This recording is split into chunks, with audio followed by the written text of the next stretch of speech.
miss those days. This is what I really miss. Like this is the thing about like all this censorship deplatforming is like the way that this stuff like really spreads, and it's not just for us, but just anybody doing it at all, is when you're out there and you're owning libtards, and it's not the libtard ownership in and of itself, because anybody can own a libtard.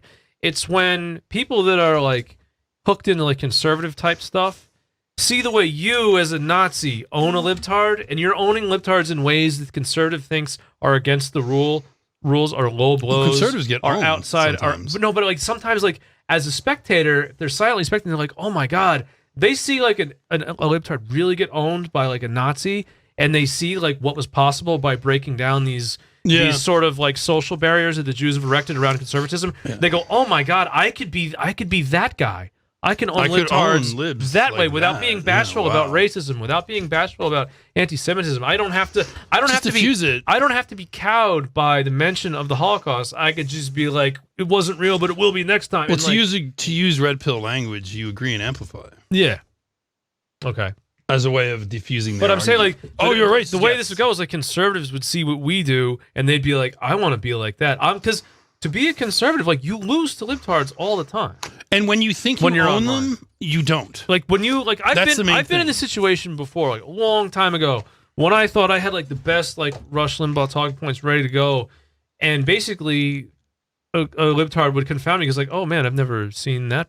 I don't even like. How much research do I have to do before I can counter this like this New York Times article you just posted? Well, I don't know the answer to this. The other thing that happens is that conservatives think they own them because they've sort of repeated their stuff. Yeah. But they don't understand how they're being seen by the libtard, which is like a fucking low status kook. Yeah. That they're just like, all right, like, and they're like, yeah, owned. And like the libtard like drives away in his Mercedes. You know, like that's, I'm just saying, like that happens, right? Like I see it, right? Well, the libtard walks away. And he doesn't think about it. You want, when the libtard drives away in their Mercedes, listen to NPR, you want them to be fuming, steaming, seething. That doesn't happen with conservatives. They're just like, these fucking idiots. Are you fucking kidding me? The easiest example of this I can think of is when, say you've got a liberal and a conservative, and the liberal is going on about, they're talking about welfare or welfare reform. And a libtard will point out that like the reddest states in the country are the biggest draw on welfare. They don't know. It's like, well, that's because that state is like 48% niggers. Yeah. They don't have that. And if they had that answer, they don't have the permission to use it. Yep. Like that's the other thing. Even if they knew it, well, they have to. They might not even know. They might not even themselves know that that's. They have to give themselves the permission to. And that's where people like us came in. Yeah.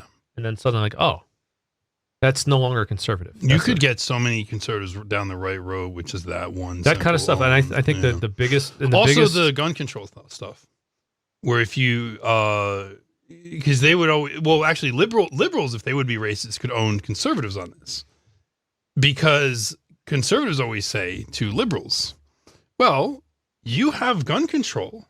In all the places you have gun control, there is so much crime. But again, like they're asking the wrong question. Right. Well, the libtards can't say to them, well, in reality, gun control is nigger control. Like gun control. But it's not, though. It's not, but that's the motivation for it. Like the gun control everywhere is like, they just let it slide when blacks do it. I understand. The gun control is for the white people that happen to be in the area. That's besides the point.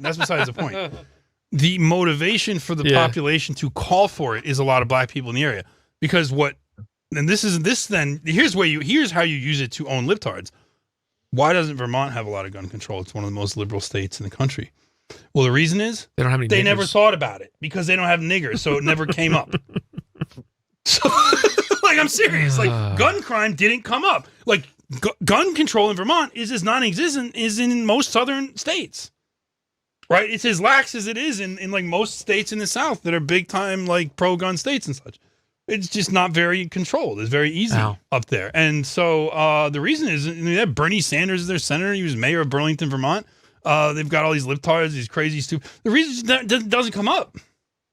The people in Vermont that were natives before all the fucking hippies and New Yorkers and Jews moved there, they're still there and they go and play with their guns and nobody cares because they're not shooting people. So it literally just didn't ever come up. They never even thought of it. Funny how that do. Yeah. So, yeah. Anyway, that will own a libtard, but you have to be like you can't like you have to ask the libtard to explain that. Why is it? And if their explanation is would be like, well, there's a lot of like rural people here, and even though there are a lot of us libtards here, probably that would activate the level segment of the population that likes their guns, and we'd have a political fight. We probably wouldn't win. Like, well, no, but why is it you don't even give a shit though?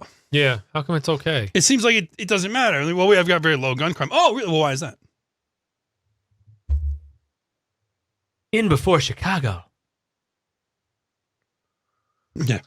Now they're going to bring enough blacks into Vermont where it's going to start being a problem. I would imagine. I think there's already blacks getting moved into. I remember they were doing. Burlington I remember and my stuff like that. when I was in college, like one of my friends' moms was complaining about these Somalians in New Hampshire. Mhm. They were doing the refugee stuff there back then, like just taking Somalians in. It was like, Well, here's what's this was funny. around like 1998 or something, 1999. Alex once again proved the theory of determinism the other day by bringing up I've determined that you're all gay. By That's my bringing theory up- of determinism. the free will determinism debate. And I said I'm a believer in determinism. You have the free will to be gay. because nobody has the free will to avoid this debate.